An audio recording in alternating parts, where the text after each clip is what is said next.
again. This is a new video in our series of artificial intelligence. In the first part, and we will be looking at the nature of intelligence. We're going to define intelligence. What is intelligence? We look at humans and intelligence. We look at non-human intelligence. We look at forefathers of AI who were beating people at chess. And what are the next steps that we can imagine? But before continuing, don't forget to click on the subscribe button, click on the bell button, and every time we have a new video, YouTube will inform you about it. So let's continue. We are now looking at the nature of intelligence, and the first point is about humans and intelligence. When we look at humans, we refer to people, humans, when we refer to intelligence. We have different definitions of intelligence, and typically the people, we humans, consider us to be intelligent. We express it with a number or the intelligence quotient, the IQ. Now, when we look at people, we can wonder if all people are intelligent. And when we look at intelligence, we have to consider different types of intelligence. There are people who like mathematics, people who like more reading, visual intelligence, and so on. There are different types of intelligence that we can consider. Now, when we look at my dear old friend Albert Einstein, he had a very interesting quote saying, "I am not sure about the infinity of the universe, but I'm sure about the infinity of human stupidity." Now, this is not necessarily related to the classical approach of intelligence, but let's now have a look at where we can find non-human intelligence. We consider ourselves to be intelligent beings, but we can also wonder about other life forms, like some animals and aliens. It's clear that they have a kind of intelligence because they're living, they're surviving.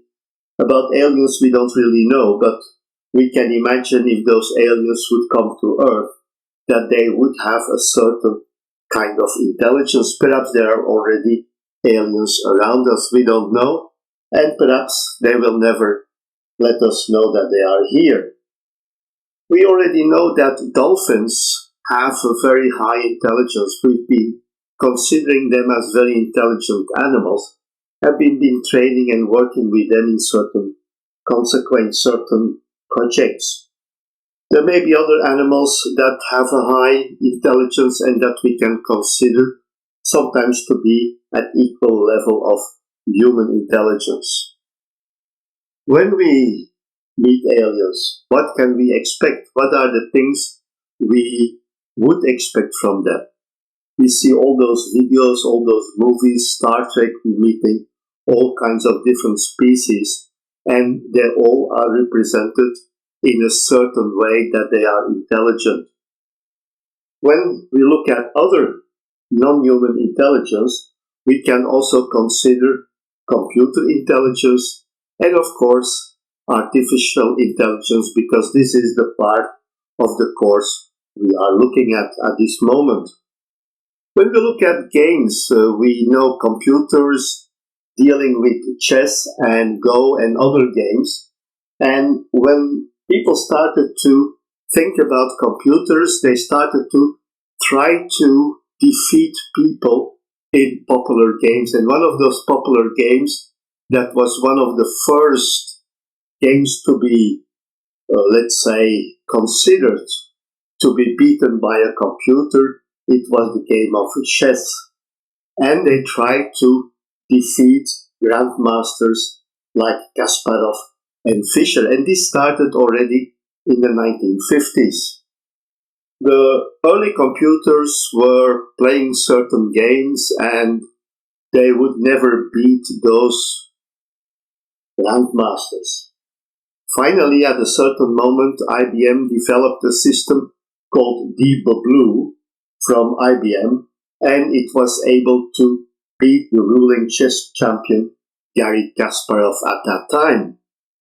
It was a very special element, a very special thing that happened, and a lot of people were really surprised and were wondering where these intelligent machines finally will end up.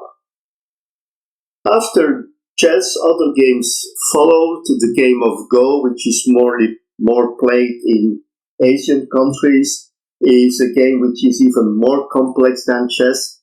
And even there, the artificial intelligence or the computers could be developed in such a way that they could beat the world champion of Go.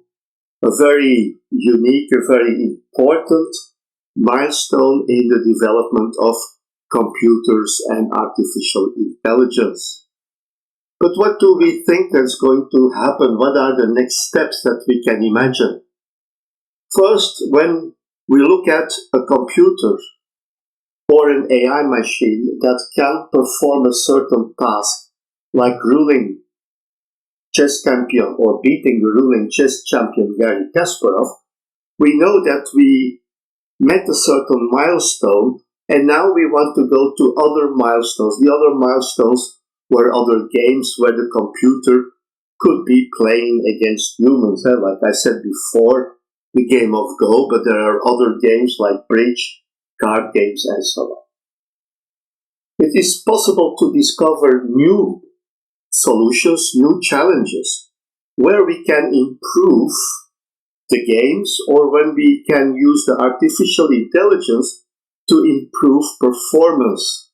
Artificial intelligence provides us with possibilities that surpass the human possibilities about calculations and finding certain relationships between data. Certainly when we're dealing with a very large number of data, AI will be able to help us to evaluate those data and to find better solutions. The next thing we can think about is that we look at computers winning from humans or beating humans. We try to find out, can we make something human from the computer?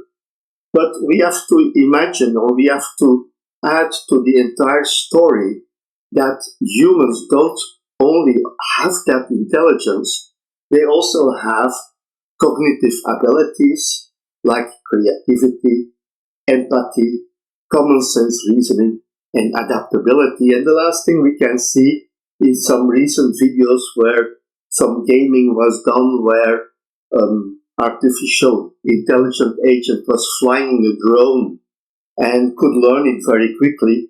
But once some changes were done, the AI would have to learn it again. And there we saw that the human, in those cases when there are different changes, that the human, because of the creativity and the adaptability, was able to adjust faster. So there are a lot of things that we can do. Anyway, this was it for this new session. Don't forget to click on the subscribe button, click on the bell button, and every time we have a new video, YouTube will inform you about it. That was it. I'm looking forward to seeing you in our next video. Thank you and bye-bye.